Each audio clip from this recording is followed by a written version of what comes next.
Hello Biafrans and friends of Biafra, good morning. I greet everybody. Today we have come again to read and interpret book in our language, Igbo language. Please try to do so with your children. Not only reading book, but also continue to speak Igbo language to your children every day by day, so that they will know where they are coming from. And they will know where they are going to.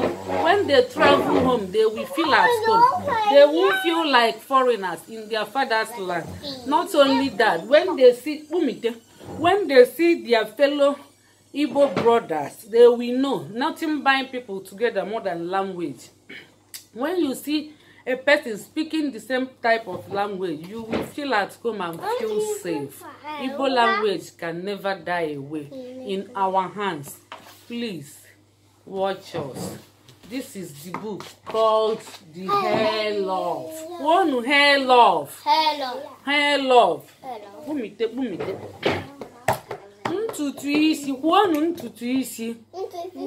Hair bu ntutu isi. Na-enye nwa like ntutu isi maka ọ na-eche na ọ mara mma.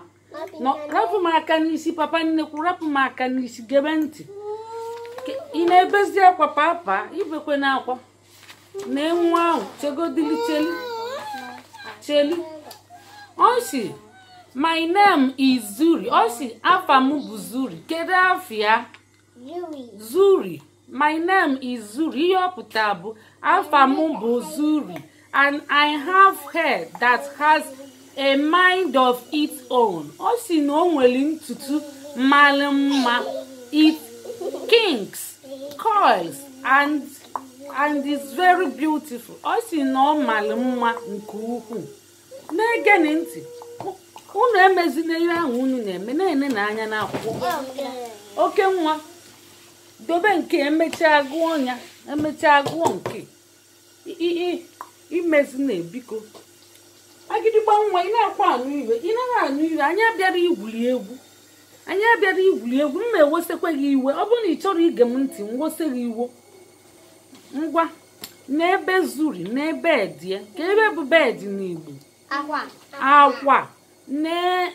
Akpịa, ka ebe bụ bag n'Igbo? Ọkụ ya, ana m enyezikwa unu espo. Light, ka ebe bụ light n'Igbo? Ọkụ unu nwetalie, daalụ.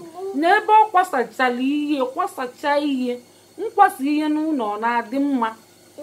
Ọ nara adị mma, nkwakọnata ihe, debe ihe in order na-adị mma. Ka ihe bụ in order, dekwa enye ọfụma, kwuonu dekwa enye ọfụma, kwuonu ya. Dekwa enye ọfụma, nekwe bụ usuye nọ na ibutere ya. Ka ihe bụ usu n'Igbo? Nwamba. Papa nnekwu kwuo nwamba. Refu agidigba nwa aka n'ihu. Kwuonu nwamba. Kedu ihe Zuri na-eme? Na-enye Zuri. Kedu ihe ọ na-eme? Ọ na-alalụ ụla. Daalụnụ. Nekwuye iflia ntutu ebuka. Ntutu eme gịnị? Obuka. Kwuo na obuka. Andi ntutu isi rapụgodo emecha anyị jee ebe. Ntutu isi emasịkwala ya nke ukwuu.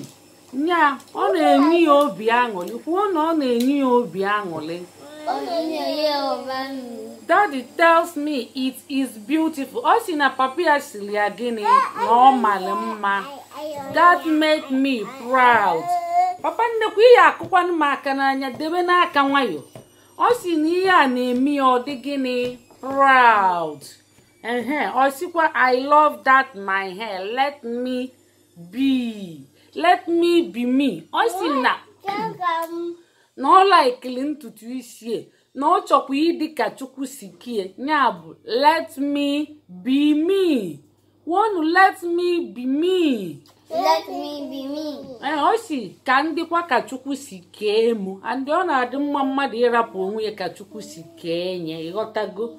so ụbọchị ọzọ anyị gụkwa amala ihe ọzọ okwu anyị ya agụlide gụcha akwụkwọ ngwa sini ka emesịa jee gbanyụzi oke nwa jee gbanyụọ sini ka eme ma ọsọ jee gbanyụọ si ụzọ gaba